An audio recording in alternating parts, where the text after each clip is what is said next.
Any moment now, the Federal Reserve will announce its final interest rate decision of the year. The central bank is expected to cut rates for the third straight time, but today's decision comes without some key hiring and inflation data, which of course has been delayed due to the government shutdown that ended last month. And I just got word that it looks like the Fed has announced a 1/4 percentage point cut. This is one of really the last policy meetings that Fed Chair Jerome Powell presides over before his term ends in May. He'll, of course, speak this hour on where things stand and how next year is shaping up. But with this breaking news, let's go to CBS News Money Watch correspondent Kelly O'Grady, who was at the New York Stock Exchange. So, Kelly, in line with expectations, a 1/4 point cut. What does this cut mean for consumers? What kind of impact will it have?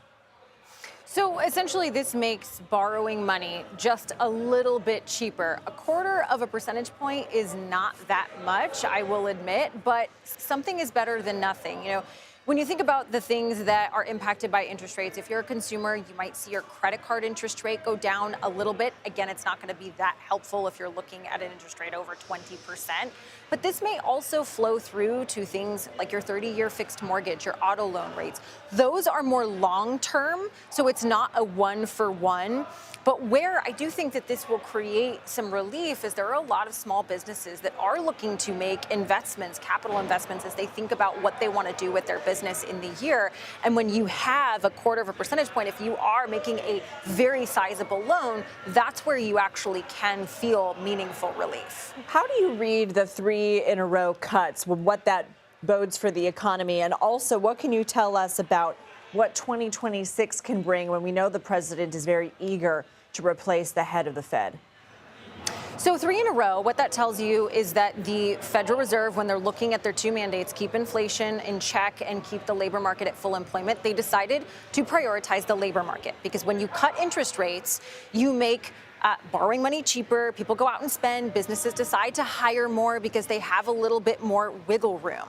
That being said, they also have this rising inflation problem. It's not out of control, but it is getting further away from that 2% target. And so, you know, we are going to be going through the numbers here, and I know we'll talk to you a little bit later, but I think the big question is going to be that 2026 number. How many interest rate cuts are we going to get, if any, because you do have these 2 dueling issues. But the 3 cuts in a row very much said Fed was going, okay, labor market, we need to fix that. Okay, Kelly O'Grady, thank you. CBS News White House reporter Olivia Rinaldi joins us now from our Washington bureau. Olivia, the Federal Reserve's decision to lower interest rates today comes as President Trump prepares to install a replacement for Chairman Powell. How is that search going? Well, we're told it's ongoing. Today, the president is interviewing replacements for Federal Reserve Chairman Jerome Powell. One of those people is Kevin Warsh, who used to serve, on the Board of Governors from 2006 to 2011. So that's someone who potentially could be a top pick for the president. We also know he had considered him for Treasury Secretary this time last year after the president had won and was trying to pick his cabinet. Someone who won't be picked for this role is Scott Bessent. He is the current Treasury Secretary who the president said he actually offered the job to and thought about picking him. But Scott Bessent said, no, thank you. I'd like to stay at the Treasury. So we know the president is reviewing those potential candidates today, hoping potentially to make an announcement soon, as we know Powell's term is coming to an end. And President Trump has called the affordability issue a fake narrative made up by Democrats to try and sway the public. But at the same time, he says he inherited affordability problems from the previous administration. So did he do anything to reconcile those 2 ideas at the rally in Pennsylvania yesterday? Did he stay on message?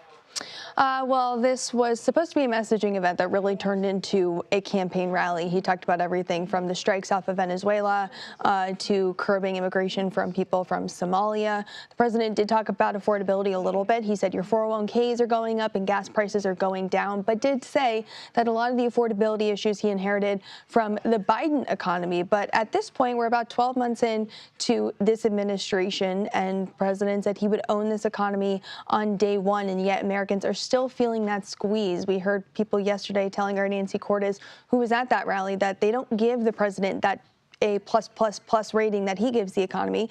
They give it a B, a C, sometimes a D or an F. They're really struggling with grocery prices. So the president's still saying that prices are going down, that his economy is great, and we are expecting him to do more of these types of messaging events, more of these types of rallies, especially as the midterms come next year. And this is a point of vulnerability for this administration. And the president to Politico's Dasha Burns in that wide-ranging interview said don't be dramatic when she brought up affordability and people planning their budgets for the next year. This event wasn't a one and done. Where and when else can we expect to see the president making this pitch in the coming year?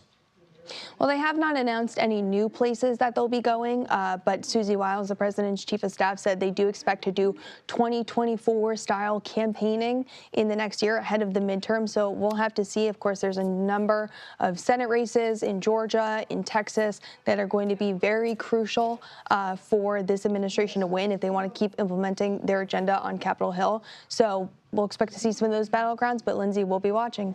Olivia, Rinaldi, appreciate you.